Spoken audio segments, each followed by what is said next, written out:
क्योंकि underground cabling का समाजवादी सरकार में हुआ है काम। एक माननीय सदस्य थे, वो भी मैं याद दिला दूं, एक माननीय सदस्य धरने पे बैठ गए थे बनारस में,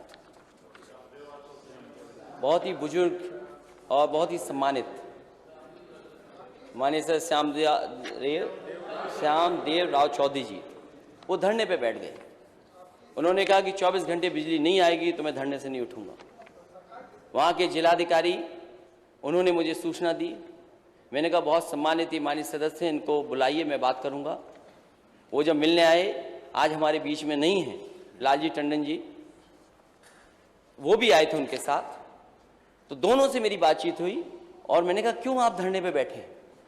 बोले हम 24 घंटे प्रधानमंत्री जी के क्षेत्र में बिजली चाहते हैं।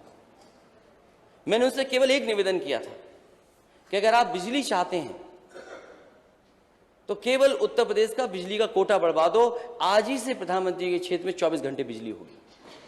ये बात अगर गलत है तो आप बताइए। नेता सदन ये जानकारी कर लें उसमें चाहे, लेकिन कोटा बिजली का आज तक नहीं बढ़ा।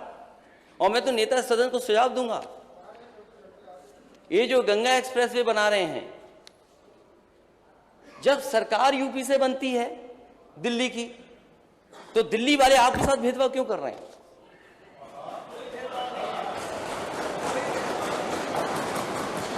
देश में एक एक्सप्रेसवे बन रहा है बंबई से लेकर के, हमें कोई शिकायत नहीं दे। एक्सप्रेसवे देश में बनने चाहिए और ये जरूरी है, क्योंकि आज के समय पर अगर ऐसा इंफ्रास्ट्रक्चर नहीं होगा तो हम ग्रोथ क्या दिखाएंगे?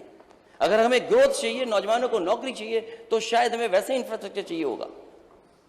तो मुंबई से लेकर के बहुत बड़ा एक्सप्रेसवे बन रहा है, दिल्ली मुंबई एक्सप्रेसवे, उसके लिए तो दिल्ली पैसा दे रहा है। ये मैं मदद कर रहा हूं। आप भी गंगा एक्सप्रेसवे के लिए दिल्ली से पैसा लीजिए, क्यों नहीं लेते हैं आप? अगर 1 लाख करोड़ रुपया वहां मिल सकता है तो 50,000 करोड़ क्या उत्तर प्रदेश की जनता के लिए नहीं मिल सकता क्या? और हम तो कहेंगे आपसे कि दूरी मत काटो उसकी, उससे और शहर जोड़ दो।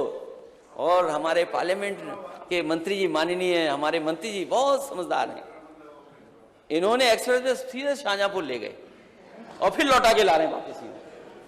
अरे ये कौन सा अलाइनमेंट है? आप अपने लिए अलग से एक कट बन जाता, ठीक था। पता नहीं डिजाइन क्यों करवा लिए। अगर एक बात गलत है क्या? एक्सप्रेसवे आ रहा है, ये अपनी तरफ ले गई हूं और फिर वापस आ रहा है। इसलिए अध्यक्ष जी मैं मदद कर रहा हूं इनकी।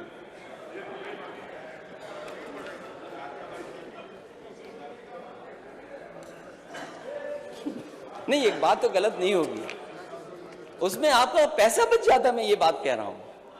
लेकिन हमारे माननीय सदस्य सीनियर हैं, वो नहीं पैसा बचने देंगे, क्योंकि वित्त मंत्री हैं। और मुझे लगता है कि अगर वित्त मंत्री आप हैं और वित्त आपके पास है तो बड़ा दिल रखना और खुल करके सबको पैसा देना, हमारे माननीय सदस्यों को भी बहुत पैसा देना उनके क्षेत्र के विकास के लिए।